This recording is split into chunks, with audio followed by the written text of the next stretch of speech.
As we've seen in China, we saw them go for that zero COVID policy. They were even locking people in their own homes. Does that not concern the leaders here?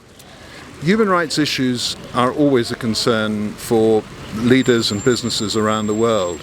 But also you have to understand the biggest challenge facing the world is climate change. So I was fortunate enough to actually get hold of Nicholas Lyons, the Lord Mayor of the City of London, the financial hub of the world, some might say. Here's what he had to say. Excuse me, Mr. Lyons, can I ask you a few questions?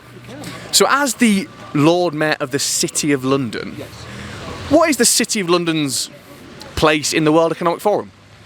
Well, we're here to talk to a lot of the major players around the world in financial services, because obviously London is a huge global financial centre, and one of the things that I'm supporting is the Global Investment Futures programme, attracting asset owners from around the world to have more money invested in London with our asset managers in the UK.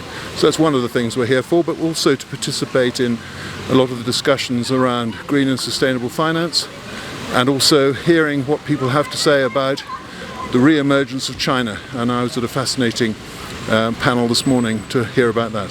And speaking of the re-emergence of China, is this speaking about them in terms of, are they a growing threat? Are they a potential partner? What's the sort of relationship you're discussing? Well, we were just really listening to others talking about the re-emergence and the extraordinary speed with which that's happening after COVID.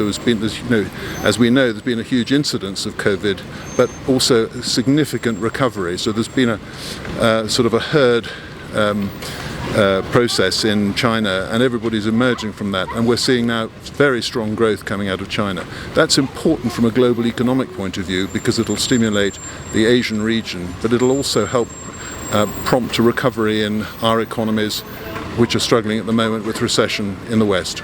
But putting economics to one side, because obviously everyone wants to see a strong economy in every single nation state, but does the human rights issue bother the leaders here at the World Economic Forum? Because as we've seen in China, we saw them go for that zero COVID policy. They were even locking people in their own homes. Does that not concern the leaders here? Human rights issues are always a concern for leaders and businesses around the world. But also you have to understand the biggest challenge facing the world is climate change, and 50% of carbon emissions come from three countries: China, India and the United States. If we're not talking to China about how their economic recovery is working, we're not engaging in the single most important challenge that the world faces. Now, the fact of it is, there are always difficult decisions to make and difficult roads to cross, and one's always trying to balance that broader global requirement against the damage to human rights that we see in a number of areas. So, of course, can I have one more question? Is that okay? Climate change is a really interesting topic, because we actually saw some climate change activists that were protesting against the World Economic Forum. A lot of people say the World Economic Forum are very much hypocrites when it comes to climate change, as we've seen John Kerry, the US State Envoy for Climate Change, I think is here, and we've seen before he's gone to pick up a climate change award via a private jet. So can you see why people struggle to take the World Economic Forum seriously when it comes to these things? But what do they plan on doing about it? Look, again, I think these are difficult issues, and one recognises that people who are going to be influential opinion formers need to spread that message around the world. We can get messages across remotely, on television screens, but there's no substitute for getting out there, talking to people, engaging people, putting them in a conference room together. So this is an incredibly important issue for the World Economic Forum. And it's an incredibly important issue for businesses generally, because there is not only huge risk to the planet, but there are also great opportunities. So we need to talk to the hydrocarbon economies about how they transition, and a lot of them have sovereign wealth funds that are being the biggest investors in renewable technologies. So look, these are really complicated issues. I have every sympathy with people who say that we hate everything to do with the damage from climate change, but we have to be focused on what are the possible solutions, and those possible solutions involve us having to deal with all sorts of issues. I'm going to have to leave you there. Thank you very much.